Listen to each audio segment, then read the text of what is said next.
Sa ganito bang mga paratang napupunta ang 150 million na confidential fund ng DepEd ngayong 2023? Sa ganitong kasinungalingan ba nauuwi ang spy funds na napunta sa kanya?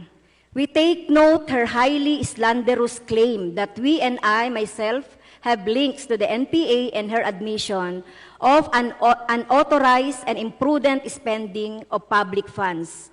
Alam nila na ginagamit, and I quote, ang sabi pa niya, alam nila na ginagamit namin ang pera para hanapin yung koneksyon nila sa NPA.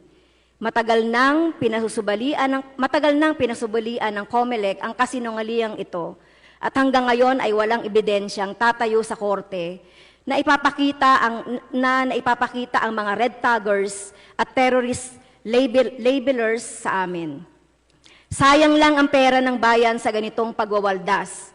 Ipinatayo na lang sana natin ang 150 million confidential fund sa DepEd. Isama na natin ang 500 million na nasa OVP na mga classrooms.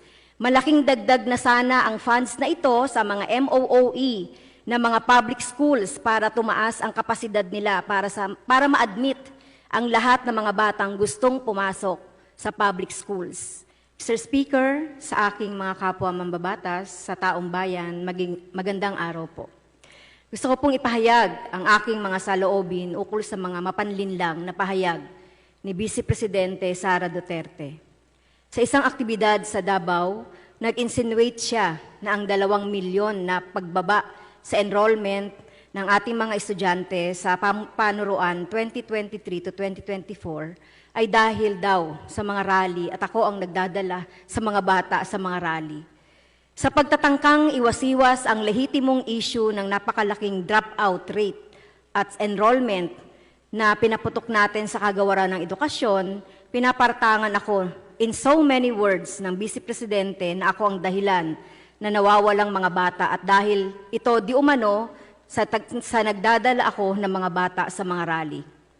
Sa halip na maging mapagmalasakit at maghanap ng solusyon sa mga suliraning kinakaharap ng ating sistema ng edukasyon, pinipili pa ng Vice Presidente na magpasa ng sisi, magpakalat ng disinformasyon at kasinungalingan at isantabi ang mga isyong nakapaloob sa kanyang mga mandato.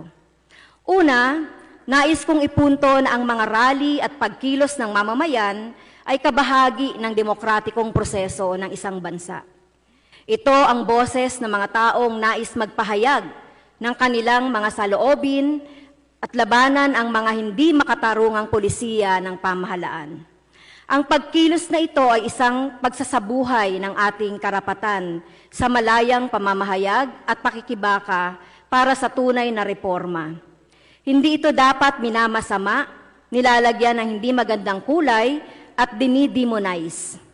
Pangalawa, hindi ang mga rally ang dapat sisihin sa pagbaba ng bilang ng mga mag-aaral na nag-e-enroll.